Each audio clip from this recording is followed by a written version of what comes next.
Good afternoon everyone. तो बहुत दिनों के बाद हम लोग फिर से मिल रहे हैं और इस बार थोड़ा अलग है सब कुछ। इंजीनियरिंग सर्विसेज से हम लोग सिविल सर्विसेज पे शिफ्ट कर चुके हैं। तो हम लोग का टारगेट ये है कि जो प्रीवियस ईयर्स के क्वेश्चन हैं प्रीलिम्स के, उनको डिस्कस करना और उनसे रिलेटेड कुछ बातें डिस्कस करना। तो उनको डिस्कस करने के लिए तो चलिए क्वेश्चन हम देख के उनको डिस्कस कर लेंगे। हर दिन एक या दो तीन हम लोग जितना मैक्सिमम पॉसिबल हो ट्राई किया जाएगा। और उनसे रिलेटेड बातें ये हैं कि फॉर एग्जांपल इस क्वेश्चन को आप देख सकते हैं, इसमें एक रैपिड फाइनेंसिंग इंस्ट्रूमेंट है जो क्वेश्चन में आया ही है, और रैपिड क्रेडिट फैसिलिटी ये भी क्वेश्चन में आया ही है। लेकिन उससे रिलेटेड चीज़ ये है कि ये जैसे एशियन डेवलपमेंट बैंक ऑप्शन में दिया हुआ है, या अगला है इंटरनेशनल मॉनेटरी फंड दिया हुआ है, या दिया हुआ आपका United Nation environmental programme financial initiative ये दिया हुआ है, और वर्ल्ड बैंक दिया हुआ है। तो इन चारों के बारे में भी हम लोग लगे हाथ डिस्कस करेंगे। इससे हमारा क्या होगा, पेरिफेरल नॉलेज बढ़ेगा। पेरिफेरल नॉलेज बढ़ने से हमें क्या होगा, अगले साल अगर हम लोग जो दे रहे हैं सिविल सर्विसेज का जो प्रीलिम्स देंगे उसमें हेल्प मिलेगा, मेंस में हमें हेल्प मिलेगा कि वो क्वेश्चन के बारे में हमें जानकारी होगी इन सब चीज इनके बारे में, और कहीं क्वेश्चन आया तो हम उनको अच्छे से लिख सकेंगे। तो इसी तरह से हम लोग का जो अप्रोच रहेगा पूरा है वो क्वेश्चन बेसिस पे, जो PYQs हैं प्रीवियस क्वेश्चन जो आए हुए हैं उनके हिसाब से हम लोग चलेंगे, उनके अनुसार चलेंगे। यही हम लोग का फॉर्मेट रहेगा। तो क्वेश्चन आया, अब मेरे पास जो क्वेश्चन अवेलेबल है उसके सेट में नंबर 1 क्वेश्चन ये है, ये 2022 का क्वेश्चन है प्रीलिम्स का। तो क्वेश्चन है कि rapid financing instrument and rapid credit facility are related to provisions of lending by which of the following. पहला है एशियन डेवलपमेंट बैंक, दूसरा है इंटरनेशनल मॉनेटरी फंड IMF, तीसरा है United Nation environmental programme finance initiative उसी में है, और चौथा है वर्ल्ड बैंक। तो इसका आंसर हम लोग पहले जान लेते हैं, क्योंकि एक सिंपल जी का क्वेश्चन है, न्यूज़ वगैरह कवर करने में उसमें आ जाता है। तो इसमें क्वेश्चन ये है कि रैपिड फाइनेंसिंग इंस्ट्रूमेंट, तो ये हमारा जो हो गया रैपिड फाइनेंसिंग इंस्ट्रूमेंट और रैपिड क्रेडिट फैसिलिटी, इसमें दो चीज़ पूछी गई है, are related to provision of lending. तो अब सीधी सी बात है कि ये हमें दे रहे हैं पैसा, या किसी देश को दे रहे हैं, किसी इंस्टीट्यूशन को दे रहे हैं, तो लेंडिंग पे है। तो इसमें ऑप्शंस हम लोग क्या देखेंगे कि भाई एक बैंक हो सकता है, एक बैंक हो सकता है, या फिर मॉनेटरी फंड भी देता है पैसा, ये भी हो सकता है, और United Nation environmental finance initiative हो सकता है। तो अब हम लोग आते हैं इसके बारे में। इसके आंसर जो है सिंपल मैं इसका बता देता हूँ, वो IMF यानी इंटरनेशनल मॉनेटरी फंड, ये सिंपल सा है। लेकिन हम लोग लगे हाथ पेरिफेरल नॉलेज डिस्कस करेंगे। तो Asian development bank, international Monetary fund, UNEP finance initiative और वर्ल्ड बैंक ग्रुप के बारे में हम लोग जानने का कोशिश करेंगे ब्रीफ में जितना हो सके। ठीक, तो सबसे पहला बात है कि ये IMF द्वारा दिया जाता है। पहले रैपिड फाइनेंसिंग इंस्ट्रूमेंट के बारे में जानते हैं। रैपिड फाइनेंसिंग इंस्ट्रूमेंट और rapid credit facility world bank का एक प्रोग्राम है जिसके तहत जिन देशों का बैलेंस ऑफ पेमेंट गड़बड़ा गया रहता है। बैलेंस ऑफ पेमेंट क्या होता है कि कोई देश अगर किसी इंपोर्ट कुछ करता है, कुछ सामान खरीदता है, और एक्सपोर्ट करता है, कुछ सामान निर्यात करता है, आयात और निर्यात, इंपोर्ट एक्सपोर्ट, तो क्या होता है कि अगर आपका इंपोर्ट बहुत ज़्यादा हो गया और एक्सपोर्ट बहुत कम हो गया है तो आपका खर्चा बढ़ गया है और कमाई कम हो गई है, जिसके कारण आपका बैलेंस ऑफ पेमेंट का बैलेंस गड़बड़ हो गया है।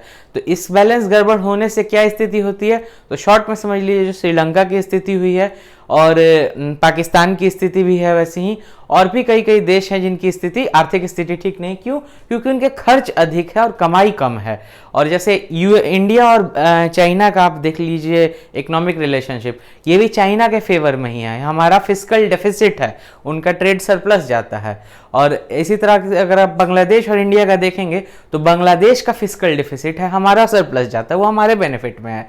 तो ये अलग अलग देशों का अलग अलग रहता है। अब इंडिया श्रीलंका देख लीजिए, इंडिया श्रीलंका को बहुत सारी चीज़ें देता होगा, हालांकि चाइना भी उसमें घुसा हुआ है, लेकिन बेसिकली इंडिया के फेवर में है वो। और श्रीलंका क्या है, वो रिसीविंग एंड पे है, मतलब वो खरीद रहा है। और जैसे इंडिया USA का देख लीजिए, USA के बेनिफिट में जाता है। इंडिया UAE ट्रेड बैलेंस आप देख लीजिए तो UAE के फेवर में जाता है। तो सऊदी वाला भी देख लीजिए, इंडिया सऊदी, तो भी सऊदी के फेवर में ही जाता है, हमारा उसमें लॉस जाता है ज़्यादा, मतलब हम इंपोर्ट ज़्यादा करते हैं, एक्सपोर्ट हमारा कम होता है। तो हमारा बैलेंस ऑफ पेमेंट वहाँ गड़बड़ है। लेकिन किसी देश का अगर बहुत ज़्यादा ही गड़बड़ हो गया बैलेंस ऑफ पेमेंट, तो उसके कारण क्या होता है, तो उसका जो करेंसी है, करेंसी वो गिरने लगती है, करेंसी डिवैल्यूएट होने लगती है, और करेंसी डिवैल्यूएट हो जाती है और लोन्स भी बढ़ने लगते हैं। अब जैसे छोटे देश हैं, श्रीलंका जिनका रिसोर्सेज कम है, बांग्लादेश हो गया, बांग्लादेश तो लेकिन अभी ठीक कर रहा है, नेपाल वगैरह हो गया, ये छोटे छोटे देश हैं। तो ये सब क्या होता है, इनका करेंसी डिवैल्यूएट होने लगता है और उनका ट्रेड जो है फिस्कल डेफिसिट होने लगता है। तो इसके कारण क्या होता है, उनकी आर्थिक स्थिति कमज़ोर होने लगती है, आर्थिक मंदी तो नहीं कह सकते, मतलब आर्थिक स्थिति थोड़ी कमज़ोर होने लगती है, इकोनॉमिकली वो थोड़ा नीचे जाने लगते हैं। तो अब क्या होता है, उनको चाहिए, हमें उनको पैसे चाहिए, सामान तो चाहिए ही उनको, तो सामान के लिए पैसे चाहिए। तो पैसे वो क्या करते हैं, या तो अपने फ्रेंडली नेशन से मांगते हैं, फॉर एग्जांपल पाकिस्तान को देख लीजिए, यूएई से मांगता है, आपका सऊदी से मांगता है, इंडिया से तो मांगेगा नहीं, चाइना से लेता है, और चाइना इसमें सबसे आगे आ जाता है कि मुझसे ले लो। और या फिर वो किसी संस्थान से लेगा। तो कौन से संस्थान है, तो 1944 में क्या हुआ, 1944 में वर्ल्ड वार सेकेंड के बाद से क्या हुआ कि बहुत सारे देश का फिस्कल डिफिसिट डाउन जाने लगा और उनकी आर्थिक स्थिति सही नहीं रही। तो क्या किया गया कि एक जगह है अमेरिका में, कौन सा, न्यू हैम्पशायर में शायद है, लेकिन वो इम्पोर्टेंट नहीं, इम्पोर्टेंट ये है ब्रेटन वुड्स। ब्रेटन वुड्स आप लोग देखेंगे, ब्रेटन BRETTON वुड्स, ये ब्रेटन वुड्स एक नाम की जगह है। वहाँ पे एक मीटिंग की गई 1944 में कि हम लोग एक ऐसे संस्थान बनाए जाए जिसमें हम लोग कुछ पैसे डालें, जैसे एक बैंक होता है। उन्होंने क्या किया, एक संस्थान बनाया जिसमें हम पैसे डालें और आवश्यकता पड़ने पर उससे पैसे हम लोग निकाल सकें, या फिर किसी गरीब देश को दे सकें ताकि वो आगे बढ़ सके, या फिर जो युद्ध में जिन देशों को क्षति हुई है, मतलब जिनका लॉस हुआ है, उन कंट्रीज को हम लोग इकोनॉमिक फाइनेंशियल सपोर्ट प्रोवाइड कर सके। उसके लिए ब्रेटन वुड्स में कॉन्फ्रेंस हुआ, और उस ब्रेटन वुड कॉन्फ्रेंस, ये बहुत फेमस वर्ड है। कभी कभी आपको क्या होता है कि जैसे ये उसमें क्या हुआ, इसमें आपका दो चीज़ निकल के आया। दो चीज़ क्या निकल के आया आपका, एक निकल के आया इंटरनेशनल मॉनेटरी फंड IMF, और दूसरा आ गया आपका IBRD यानी वर्ल्ड बैंक जिसको कहा जाता है, वर्ल्ड बैंक ग्रुप। तो ब्रेटन वुड से क्या निकल के आया, एक हमारा आया IMF और दूसरा आया आपका वर्ल्ड बैंक। उस समय वर्ल्ड बैंक नाम नहीं था, उस समय इसका IBRD नाम था। और कहीं कहीं डिटेल्स मैं मिस भी कर रहा हूँ क्योंकि मुझे भी हर चीज़ याद नहीं है। मैं प्रैक्टिस के लिए, अपने प्रैक्टिस के लिए बना रहा हूँ वीडियो, मुझे इतना नॉलेज नहीं है, मैं अपने प्रैक्टिस के लिए कर रहा हूँ। आई एम ऑल्सो एन ये प्रिपरेशन मोड में हूँ मैं भी। तो ये जो IMF है और ये वर्ल्ड बैंक आपका दो चीज़ इससे निकल के सामने आया। इसको कहा जाता है, इन दोनों को Bretton Woods twins, Bretton Woods twins इसको कहा जाता है, इन दोनों को। तो ये ब्रेटन वुड्स ट्विंस निकल के आए। तो क्वेश्चन आते हैं, ऐसे क्वेश्चन आए हुए हैं। मैंने क्वेश्चन पर्सनली देखा जिसमें ब्रेटन वुड्स करके दे देगा। अब आप कोई जिसको ये जानकारी नहीं है तो सोचते रह जाएंगे, जबकि वो सिंपल सी बात किसकी कर रहा है, IMF की बात कर रहा है और वर्ल्ड बैंक की बात कर रहा है। तो ये ब्रेटन वुड्स ट्विंस निकल गया। तो 1944 में क्या हुआ कि ब्रेटन वुड्स ट्विंस में ये IMF और वर्ल्ड बैंक बनाया गया। तो IMF और वर्ल्ड बैंक क्या करता है, इसमें थोड़ा थोड़ा फंक्शन में डिफरेंस होता है। तो वर्ल्ड बैंक एक्चुअली IBRD था, IBRD मैं एक बार चेक कर लूंगा, हो सकता है मेरे से गलती हो गई हो। IBRD तो उसका बाद में ये वर्ल्ड बैंक ग्रुप बन गया। IBRD के अलावा और भी चीज डाले गए हैं, मैं देख के अपने उसमें बता दूंगा सिस्टम में क्या क्या है, स्पेसिफिकेशंस जो हैं। तो ये हो गया। तो IMF क्या करता है, IMF के 2-3 फंक्शन होते हैं। अभी हम लोग IMF के बारे में पहले जान लेते हैं। IMF के 2-3 फंक्शन होते हैं। वो फंक्शन क्या है, मतलब किस लिए बनाया गया, उसका फंक्शन ये है कि जो देश हैं या फिर जो संस्थान है, बड़े संस्थान हैं, उनको अगर पैसे की आवश्यकता है और अपना इकोनॉमिक रिकवरी करने के लिए, तो उनको कहाँ से प्रोवाइड किया जाएगा, इंटरनेशनल मॉनेटरी फंड से किया जाएगा। तो इसका 2-3 होता है। इसका पर्पस क्या है, एक पर्पस हो गया IMF का कंट्रीज के बीच में और बिजनेसेस के बीच में एक स्मूथ ट्रांजैक्शन शुरू कर देना, smooth business flow, smooth business या स्मूथ ट्रांजैक्शन या स्मूथ जो वर्ड हो, मैं वर्ड देख के एग्जैक्ट बता दूंगा, पहले ही बता देता हूँ। स्मूथ बिजनेस कराना एक इनका ये काम हो गया। इसको किस लिए बनाया गया था। दूसरा होता है जिन कंट्रीज की स्थिति खराब है उनको वो प्रोवाइड करना, क्या कहते हैं, लोन प्रोवाइड करना, लोन या फाइनेंशियल सपोर्ट। अगर ये फाइनेंशियल सपोर्ट आपको प्रोवाइड कर रहे हैं तो इसके साथ इनकी एक शर्त होती है। शर्त ये होती है कि ये बोलेंगे कि आप अपनी फिस्कल पॉलिसी को हम जैसे कर रहे हैं उसके अनुसार चेंज करिए, वरना हम आपको फाइनेंस प्रोवाइड नहीं करेंगे। और ऑब्वियस सी बात है भाई, कोई भी पैसे देता है तो उसके साथ कुछ ना कुछ तो लगा ही रहता है टर्म्स एंड कंडीशन। तो जनरली ये वेलफेयर टर्म्स में ही होता है कि आप आपकी इकोनॉमिक पॉलिसी फेल करके, क्योंकि आपकी इकोनॉमिक पॉलिसी आप गलत यूज कर रहे थे, मैं जो हमारी इकोनॉमिक पॉलिसी सक्सेसफुल है तो हम जो फॉर्मूला बता रहे हैं उसको उपयोग कीजिए, आपकी इकोनॉमिक पॉलिसी भी अच्छी हो जाएगी, आपकी इकोनॉमिक स्थिति भी अच्छी हो जाएगी। तो ये क्या करते हैं, लोन प्रोवाइड करते हैं। प्लस ये टेक्निकल असिस्टेंस होता है, technical assistance.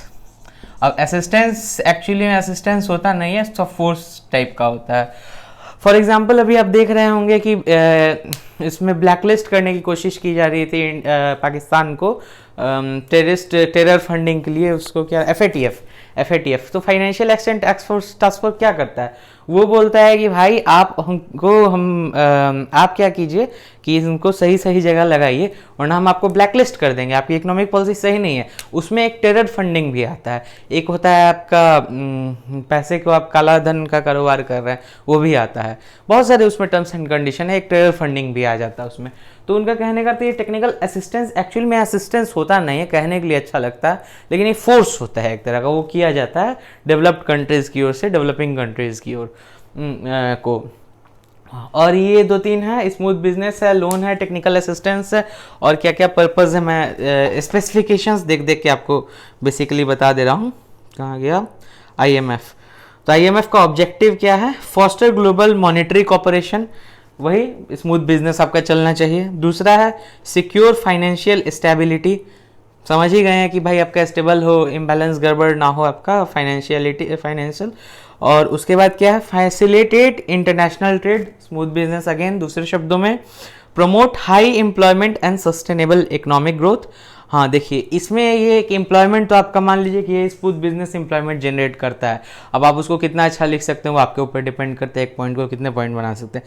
Sustainable economic growth, ये आपका इसका भी है, ये देख रहे हैं UNEP। अगर आपने थोड़ी सी पढ़ाई की होगी तो यूनाइटेड नेशन इन्वायरमेंटल प्रोग्राम जो होता है वो आप जानते होंगे, उसका एक फाइनेंशियल इनिशिएटिव है। ये दोनों में कॉमन है, क्या कॉमन है आपका है, सस्टेनेबल डेवलपमेंट। ठीक है, सस्टेनेबल, ये सस्टेनेबल डेवलपमेंट बहुत इंपॉर्टेंट वर्ड है। ये आपका आया था I think Rio de Janeiro वाले में आया था, डिस्कस कर लिया जाएगा इसको भी। तो नहीं कर पाओ डिस्कस तो आप लोग सर्च कर लीजिए, स्पेसिफिकेशंस का ही तो खेल है प्रीलिम्स में। तो इसमें ये दोनों में कॉमन है, सस्टेनेबल डेवलपमेंट के लिए sustainable economy, sustainable financing, sustainable economic growth, ये एक आ जाता है, एक नया टर्म है। उसके अलावा क्या है, reduce poverty around the world, उसी बात को बताया गया। और क्या है, मैक्रो इकोनॉमिक ग्रोथ।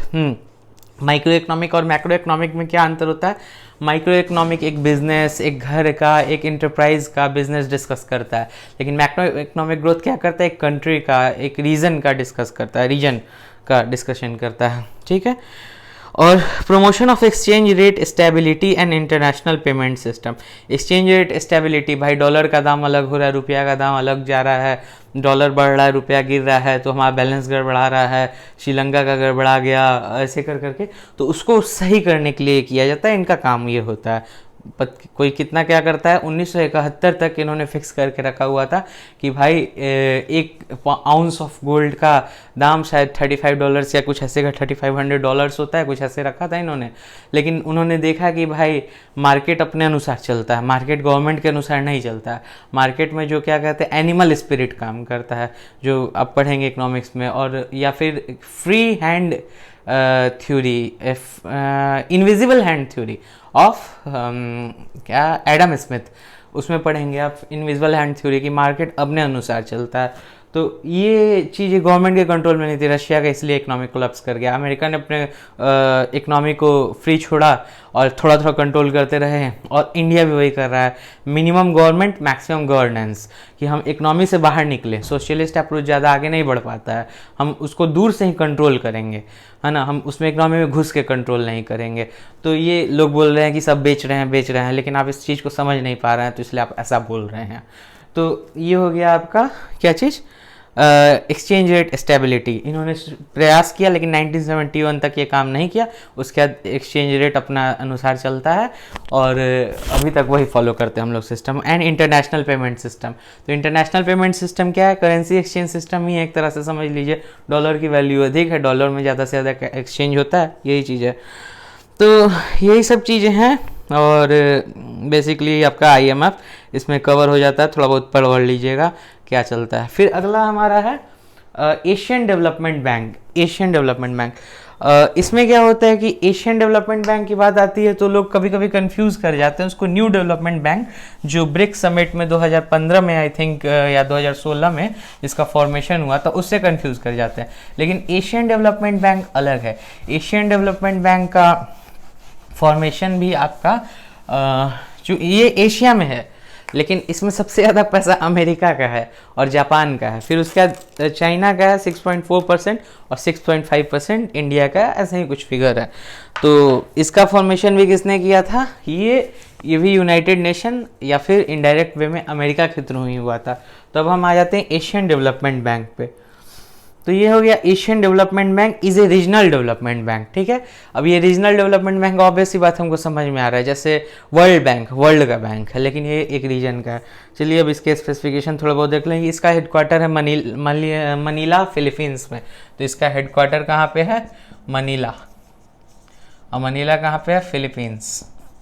और फिलीपींस कहाँ पे? एशिया, साउथ ईस्ट एशिया, ठीक है। इसको हम लोग मैप में देख लेंगे। मैप मेरा इधर है और उसमें हम लोग स्पेसिफाई कर लेंगे, आप लोग कर लीजिएगा। फिर आगे आता है हम लोगों का, हाँ, इसका फॉर्मेशन जो हुआ था वो यूनेस्कैप के अंतर्गत हुआ था। यूनेस्कैप, UNESCAP, यूनेस्कैप। तो United nation economic and social commission for Asia Pacific. तो United nation economic and social commission for Asia Pacific इसके अंतर्गत हुआ था। और बेसिकली जापान ने ये आइडिया रखा था और अमेरिका के सामने, और अमेरिका ने अपने डायरेक्ट इन्वॉल्वमेंट भी किया, पैसा लगाया, लेकिन इसके थ्रू इसके अंतर्गत इसका फॉर्मेशन कराया आपका एशियन डेवलपमेंट बैंक का। और एशियन डेवलपमेंट बैंक का काम क्या होता है कि भाई वहाँ के आसपास के अपने मतलब जो रीजनल जो बैंक पैसे मांगता है उनको पैसे दो और सपोर्ट करो, यही सब फलाना ठिकाना। और हाँ, IMF में शायद 191 कंट्रीज़ या 171 कंट्रीज़ मेंबर हैं, हाँ। और इसमें आपके मेंबर हैं 31 मेंबर इस्टेब्लिशमेंट में थे, अभी 68 मेंबर्स हैं। और ये वर्ल्ड बैंक के उस पे था, ठीक है, मॉडल पे था। और इसमें बोर्ड ऑफ गवर्नर्स और पता नहीं क्या क्या होते हैं, ठीक है। फिर आगे आ जाता है आपका United Nation environmental programme finance initiative, UNEP finance initiative. तो UNEP फाइनेंस इनिशिएटिव का काम क्या है? तो इसमें ज़्यादा समझने में आपको दिक्कत नहीं होगी। क्या है? United Nation environmental programme, UNEP के बारे में आपने पढ़ा, नहीं पढ़ा तो बेसिक इतना समझ लीजिए कि ये इन्वायरमेंट के इस पर देखता है। अब इसका फाइनेंशियल इनिशिएटिव है, तो ये किस चीज़ में पैसे लगाएगा? इंडस्ट्री बढ़ाने में या सस्टेनेबल डेवलपमेंट में? तो इनका टारगेट क्या हो जाएगा कि भाई हम करते हैं सस्टेनेबल डेवलपमेंट। सस्टेनेबल डेवलपमेंट हो गया। उसके बाद आपका क्या हो गया? ये उसको क्या कहा जाता है? एक तो आपका पेरिस एग्रीमेंट जो हो गया, पेरिस एग्रीमेंट जो COP, पेरिस एग्रीमेंट या COP है ना, कॉन्फ्रेंस ऑफ पार्टीज होता है, उसमें जो निकल के आता है जो इन्वायरमेंट से रिलेटेड है उसमें पैसे लगाना है। और दूसरा क्या होता है? ये आपका मुझे SDGs, हाँ, सस्टेनेबल डेवलपमेंट गोल्स। ये SDGs जो है बहुत इंपॉर्टेंट है। क्यों? क्योंकि मैंने कुछ टॉपर्स के कॉपी देखे हैं जैसे शुभम कुमार सर के, तो वो SDGs का काफ़ी मेंशन करते हैं। तो SDGs क्या है, उस पर हम लोग, उसमें इंडिया क्या रैंक पे है, उसका क्या टारगेट है, कैसे पहुंचना है, और हमारे प्रधानमंत्री जी भी जाके मेंशन करते हैं। तो ये SDGs बहुत इंपॉर्टेंट है, इतना इंपॉर्टेंट है कि मैं बार बार भूल जा रहा हूँ, लेकिन इंपॉर्टेंट है। SDGs हमारे क्या कितने हैं, क्या है, उनको जानकारी रखना है। और दूसरी बात क्या है कि पेरिस क्लाइमेट एग्रीमेंट, इन सब में ये पैसा लगाता है। तो भाई इसको इससे क्या मतलब है, एक तो इनके पास इतना फंड भी नहीं, अगर फंड होता तो ये न्यूज़ में रहते। भाई जिसके पास पैसा होता है या पावर होता है वही न्यूज़ में रहता है, IMF न्यूज़ में रहता है, वर्ल्ड बैंक न्यूज़ में रहता है, लेकिन इसके पास पैसा उतना नहीं है तो ये न्यूज़ में नहीं, तो ये क्या कंट्री को बेल आउट कराएगा। तो इससे हम लोग कॉमन सेंस से इसको सीधे सीधे काट देंगे, ठीक है। ADB हो सकता है, लेकिन रैपिड फाइनेंसिंग इंस्ट्रूमेंट और रैपिड क्रेडिट फैसिलिटी किसका है, IMF का है। और इसके नाम से ही पता चल जाता है कि जनरली क्या होता है कि किसी को तुरंत ज़रूरत है तो ये रैपिड वाला है। फॉर एग्जांपल फुल मील नहीं है, फास्ट फूड है आपको, जैसे मैकडोनल्ड्स में आप जाते हैं तो मैकडोनल्ड्स में क्या होता है, एक फुल मील मिलता है कि सर आप 5 मिनट रुक जाइए आपको फुल मील मिल जाएगा। और एक होता है आपका तुरंत भाई एक मैक आलू टिक्की दे दो मैं लेके चल जाता हूँ, ठीक है, मैं टेक अवे है। तो ये क्या है, रैपिड है, रैपिड क्रेडिट फैसिलिटी है कि तुरंत दे दिया जाए और ज़्यादा अमाउंट में ना हो और ज़्यादा शर्तें वगैरह ना हो, ठीक है। ये हो गया आपका। और ये जो UNEP है इनका फॉर्मेशन कब हुआ था, तो ये इनका हुआ था रियो डे जेनेरियो का अर्थ समिट।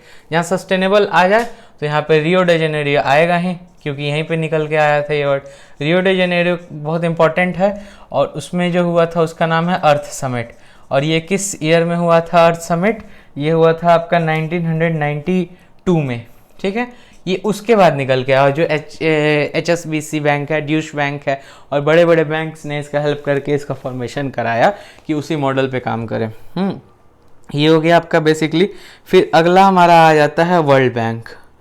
हाँ, तो world bank actually world bank group है, वर्ल्ड बैंक ग्रुप है। थोड़ा इसका 4-5 स्पेसिफिकेशंस हैं, उसका डिस्कशन कर लेते हैं। फिर ये हमारा आज का लगता नहीं कि आज का कुछ डिस्कस करने का टॉपिक रहेगा, एक छोटा सा रिवीजन कर लेंगे हम लोग। तो वर्ल्ड बैंक है, लोग बोलते हैं world bank, actually world bank group है। तो वर्ल्ड बैंक ग्रुप WBG हम लोग इसका डिस्कशन कर लेते हैं।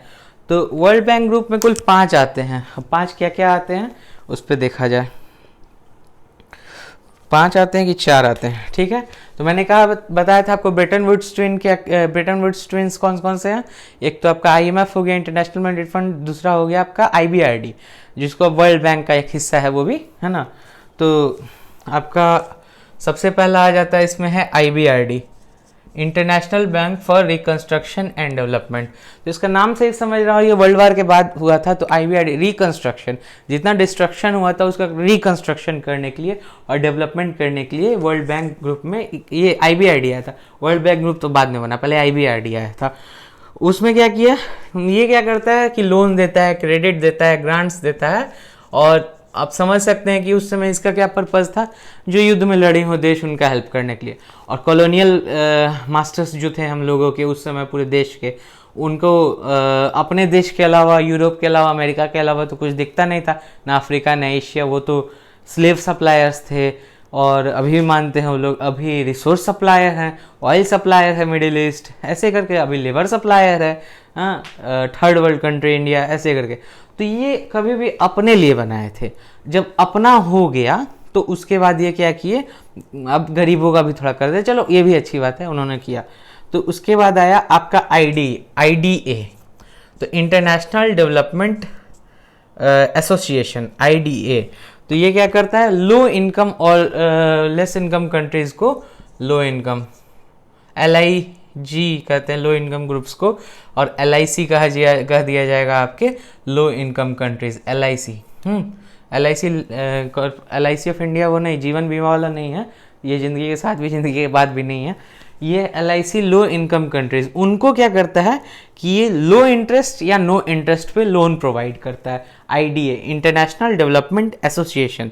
फिर आता है आपका इंटरनेशनल फाइनेंस कॉरपोरेशन, IFC, ये वर्ल्ड बैंक ग्रुप में ही आते हैं। IFC, इंटरनेशनल फाइनेंस कॉरपोरेशन, ये क्या करता है, investment, advice, asset management to companies and government. तो ये किन से डील करता है, एक गवर्नमेंट से डील करता है और दूसरा करता है कंपनीज से। अब ये कंपनीज में क्या करता है, कंपनीज में देता है एडवाइस, उसके बाद क्या है, असिस्टेंस होता होगा, इन्वेस्टमेंट देता है, भाई पैसे भी लगाता है, और क्या होता है, एसेट मैनेजमेंट देता है आपका, मतलब ये मैनेजमेंट से रिलेटेड काम वगैरह में हेल्प करता है। IFC क्या है, international finance corporation. ICICI bank वो क्या करती है, फाइनेंस प्रोवाइड करती है। HDFC वो क्या करती है, फाइनेंस प्रोवाइड करती है। और इनका इनिशिएटिव मतलब इनका एम्बिशन क्या होता है प्राइवेट बैंक्स का? प्राइवेट बैंक्स का जनरली क्या इनिशिएटिव यही होता है, और कॉर्पोरेट सेक्टर का प्रॉफिट उनका मोटिव होता है। और ये सभी क्लेम भी करते हैं, बोलते भी हैं कि ऐसा ऐसा हमारा प्रॉफिट क्लेम। और पब्लिक सेक्टर बैंक नहीं है, जो आपका पीएनबी है, एसबीआई है, उनका क्या वो है, मोटो है पब्लिक वेलफेयर। प्रॉफिट भी देखना है, लेकिन पब्लिक वेलफेयर भी देखना, गवर्नमेंट तो देखती है। तो ये क्या करते हैं, फाइनेंस कॉरपोरेशन है, ये क्या करेगा, आपको प्रोवाइड करेगा। आईसीआईसीआई, लॉम्बार्ड, फाइनेंस कॉरपोरेशन, ये सब आते हैं ना, आप देखते होंगे, बजाज, एलियांज, ये फाइनेंस कॉरपोरेशन है।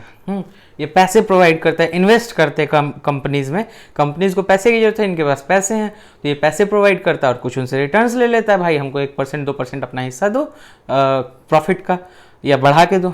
ये सब चीज़ें होती हैं, और ये भी देशों से ऐसे डील करता है। फिर क्या होता है, मल्टीलैटरल गारंटी एजेंसी, मीगा। आपका चौथा क्या आ जाता है, मीगा, MIGA, multilateral investment guarantee agency, नहीं, मल्टीलैटरल गारंटी एजेंसी। ये क्या करता है, लेंडर इन्वेस्टमेंट अगर पॉलिटिकल सच, ठीक है। तो मीगा क्या करते हैं, अब क्या हुआ कि देखिए इसको कैसे याद किया जाए। IBRD लोन प्रोवाइड करती है, तो शुरू में बना था, तो किनको प्रोवाइड करेगा IBRD, डेवलप्ड कंट्रीज को। ये हम लोग मान के चलते हैं, याद करने का एक टेक्निक है। क्यों? क्योंकि उस समय उनको अपनी चिंता पड़ी हुई थी, अपना देश बनाना था। जब अपना बन गया तो उन्होंने बनाया IDA। हो सकता है ये उस सीरीज में नहीं, हमें याद करने की कोशिश कर रहा हूँ। तो ये क्या करता है, low income countries, LIC, low income countries को लो इंटरेस्ट या नो इंटरेस्ट पे लोन प्रोवाइड करता है कि भाई अपना करो। अब जब अपना बना लिए, पब्लिक वेलफेयर कर लिए, तो भाई पैसे बचे, तो उनका क्या किया जाए, तो उनको क्या करो, दूसरे कंट्रीज को दो, दूसरे कंपनीज को दो, और उनसे कुछ इंटरेस्ट लो। तो वो क्या करता है, IFC, इंटरनेशनल फाइनेंस कॉरपोरेशन, ये क्या करता है, गवर्नमेंट और कंपनी से डील करता है। फिर उसके बाद आपका आ जाता है मीगा, मल्टीलैटरल गारंटी एजेंसी। तो ये मीगा क्या करता है, कहता है कि अगर आज टेस्ला ने या एप्पल ने पाकिस्तान या अफगानिस्तान में पैसे लगाए, मान लीजिए 2018 में पैसे उन्होंने लगा दिए, एक बढ़िया सी कंपनी सेटअप कर दिया, जस्ट इमेजिन। लेकिन हुआ क्या कि वहाँ पे तालिबान का टेक ओवर होने लगा। तालिबान टेक ओवर हो गया तो क्या हुआ कि उनका तो पैसा भाई अरबों रुपया है, तो वो तो डूब जाएगा। तो क्या करते हैं कि उन अरबों रुपया का लॉस ना हो, अगर वार हो गया है या कुछ ऐसा सिचुएशन आ गया अचानक से, तो ये क्या करेंगे, वार के केस में और उसके केस में कुछ असिस्टेंस प्रोवाइड करते हैं। और जो इन्वेस्टर हैं या जो उन्होंने पैसे दिए हैं, तो उनको लॉस ना हो, ये मैनेज करते हैं। कैसे मैनेज करते हैं, क्या मैनेज करते हैं, बस इतना ही जान लीजिए कि ये मैनेज करते हैं। फिर आता है international centre for settlement of investment dispute, ICSID, ICSID, ठीक है। तो ये अवॉइड करते हैं कि भाई ऐसा ना हो, लेकिन अगर हो गया है तो international centre for settlement of investment disputes, ICSID, अब क्या करेगा कि भाई अब जब तो लॉस हो ही गया है, समाशा हो ही गया है, एक देश का दूसरे कंपनी से हो गया। फॉर एग्जांपल फोर्ड कंपनी है, फोर्ड कंपनी का हमने सुना, फोर्ड ने अपना यहाँ इंडिया में प्लांट बंद कर दिया। चाहे बहुत सारी ऐसी कंट्रीज है, जैसे कि आप देख सकते हैं वर्ल्ड ट्रेड ऑर्गेनाइजेशन, WTO, वो क्या कहता है कि इंडिया अपने फार्मर्स को सब्सिडी ना दे, इंडिया अपने फार्मर्स को सब्सिडी ना दे, ताकि विदेशी जो प्रोडक्ट्स हैं इंडिया में आसानी से बिक सके, तो विदेशी कंपनियों को भी फायदा हो। वो अपनी तरफ से सही बात बोल रहे हैं, आप उस गलत माइंडसेट में मत लीजिएगा। तो उनका ये कहना है, ये हेल्दी कंपटीशन। फॉर एग्जांपल, मैं यहाँ का MLA हूँ, मैंने क्या किया, बोला कि अब मेरे ज़िले में जो मेरा रिलेटिव है उसको वो सस्ता बेचेगा, उसको सस्ता सामान बेचने का अधिकार है, बाकी कोई सस्ता नहीं बेच सकता है। या दूसरे जगह से कोई मंगाता है तो उस पर मैं टैक्स लगवा देता हूँ, कुछ ऐसा रूल लगा दिया। तो इससे क्या हो गया, ये कंपटीशन का माहौल खत्म हो गया। तो इससे क्या, हेल्दी कंपटीशन नहीं, मोनोपोली होने का चांस है। इंडिया अपने फार्मर्स को सब्सिडी देता है क्योंकि इंडिया के फार्मर्स बहुत ही गरीब हैं, उनकी इनकम, बहुत सारे बहुत अमीर भी हैं, ऐसा नहीं कि सभी गरीब हैं, लेकिन मैक्सिमम 70 to 80% देखा जाए तो गरीब ही हैं। तो India is as a welfare state ऐसा स्टेप उठाता है। तो अब उन्होंने क्या बोला कि कोई कंपनी है वो बोल रही है कि भाई आप हमको हमारे यहाँ बुलाए थे, लेकिन आप वोकल फॉर लोकल हो गए हैं, तो बोलेगा कि भाई ऐसे तो हमारा लॉस हो गया। तो वो क्या करेगा, कंट्रीज पे केस करेगा, कंट्री से लड़ाई करेगा। तो कहाँ करेंगे जाके भाई, फील्ड में तो होगा नहीं, युद्ध में हरा नहीं सकते, कुछ ऐसा नहीं होता। तो ये इस कोर्ट में जाएगा। जैसे ICJ में 2 देश लड़ने के लिए जाते हैं, वैसे ही ICSID में जाके डिस्प्यूट का रिजॉल्व कराया जाता है। अब कितने देश इस पे मानते हैं, कितने देश जाते हैं, ये अलग चीज़ है, लेकिन ऐसा है। तो ये हमारा हो गया वर्ल्ड बैंक ग्रुप। ये 5 से मिलके बना है। अब इसके अलावा कुछ डिटेल अगर छूट रहा हो तो मैं एक बार देख लेता हूँ। और क्या है, ठीक है, IBRD क्या है ये पता चल गया है, फलान लिखन, उसका गवर्नेंस कैसे होता है, IFC क्या होता है, उसका क्या है। तो ये ओवरऑल ये सब चीज़ें हो गई। तो हम लोगों ने क्या क्या डिस्कशन कर लिया इसमें, एक क्वेश्चन से हम लोगों ने क्या क्या सीखा। हम लोगों को पता चल गया रैपिड फाइनेंसिंग इंस्ट्रूमेंट और रैपिड क्रेडिट फैसिलिटी क्या है। वो मैक आलूटिक की फुल मील नहीं है, हैप्पी मील नहीं है ये। तो ये हमें समझ में आ गया। दूसरा चीज़ क्या है, एशियन डेवलपमेंट बैंक क्या है, ये हम समझ गया। और एक और चीज़, NDB से डिफरेंस करना कैसे, ये मुझे खुद कंफ्यूजन हो गया था। एशियन डेवलपमेंट बैंक 1966 के आसपास बना था और जापान USA ने मिल के बनाया था। और IBRD ये न्यू डेवलपमेंट बैंक 2016-17 में ब्रिक्स नेशंस ने मिलकर बनाया है। उनका इसका हेडक्वार्टर शायद शंघाई में भी। तो वो हो गया, उसके बारे में जान गए। IMF के बारे में जान गए, International Monetary Fund, Bretton Woods trends के बारे में जान गए, इसका फॉर्मेशन क्यों हुआ था, इसके पर्पस क्या, हम लोग ने उसका डिस्कशन कर लिया। United Nation environment programme finance initiative UNEP FI के बारे में डिस्कस कर लिया। इसका टारगेट क्या है, इसके टारगेट और इसमें क्या कॉमनैलिटी है, सस्टेनेबल डेवलपमेंट। तो सस्टेनेबल डेवलपमेंट वर्ड अपने में बहुत इंपॉर्टेंट है। SDGs मैंने टॉपर्स के कॉपीज में देखा है, SDGs को मेंशन करते हैं वो, SDG नंबर 1, 2, 3 इंडिया का क्या रैंकिंग है, उसको हम लोग यूज़ कर सकते हैं मेंस में। फिर आपका वर्ल्ड बैंक ग्रुप, और वर्ल्ड बैंक और वर्ल्ड बैंक ग्रुप तो यहाँ नहीं लिखा रहता है वर्ल्ड बैंक ग्रुप ऑप्शन में, लेकिन हमने यहाँ पे ग्रुप डाला, वो छुपा लिए। उसके बाद से उसमें वर्ल्ड बैंक में 5 क्या क्या है वो देखे, 5 क्या क्या है उसका क्विक रिवीजन कर लीजिए। IBRD एक्चुअल फॉर्मेशन था, पहले ब्रेटन वुड्स में IMF और IBRD आया था। इनका पर्पज़ क्या था कि भाई हमारे देश में भारी क्षति हो गई हम अमीरों के यहाँ, उनको रिकन्स्ट्रक्शन एंड डेवलपमेंट करना, ये हो गया। अब जब अपना हो गया तो बोले भाई अब गरीबों का भी तो करना पड़ेगा, एक मोरल रिस्पॉन्सिबिलिटी है, चलो कुछ तो अच्छा किया। तो उन्होंने क्या किया, इंटरनेशनल डेवलपमेंट अथॉरिटी बनाया, इंटरनेशनल डेवलपमेंट एसोसिएशन बनाया। तो वो क्या करते हैं, LIC करते हैं भाई, जो गरीब देश है उनका LIC कर दिया जाए। LIC मतलब लो इनकम कंट्रीज़ का हम लोग लो इंटरेस्ट और नो इंटरेस्ट पे हम लोग लोन प्रोवाइड करेंगे, ये उनका मोटो हो गया। अगला आता है हम लोग का IFC क्या होता है, इंटरनेशनल फाइनेंशियल कॉरपोरेशन कहाँ कॉरपोरेशन। तो ये क्या करते हैं कि फाइनेंस प्रोवाइड करते हैं कि मतलब अब हम कुछ देश में हिस्सा लगा दे रहे हैं, कुछ पैसे लगा दे रहे हैं। जैसे इंडिया कुछ अपना स्टार्टअप इंडिया चला रहा है, तो हम क्या करते हैं उसको कुछ पैसे डाल दें, उनको पैसे की आवश्यकता है, तो पैसे से कुछ इंटरेस्ट भी कमा लेंगे, उनको पैसे मिल जाएंगे, मेरा इंटरेस्ट हो जाएगा। आई scratch your back, you scratch my back, that's all. तो ये करते हैं, गवर्नमेंट और कंपनी से डील करते हैं, इनका 2 डीलिंग हो गया। फिर मीगा क्या करता है, मल्टीलैटरल इन्वेस्टमेंट गारंटी अथॉरिटी ऐसे करके। तो ये क्या करता है कि भाई गारंटी देता है कि भाई वार वगैरह हो या कुछ हो तो उसमें ये सपोर्ट करते हैं, बचाने की कोशिश करते हैं, पूरी तरह से प्रोवाइड करने की कोशिश करते हैं कि ऐसा शील्डिंग हो, इस तरह का लफड़ा ना हो। और ICSID इंटरनेशनल कोर्ट फॉर जो था हम लोग देख लिए।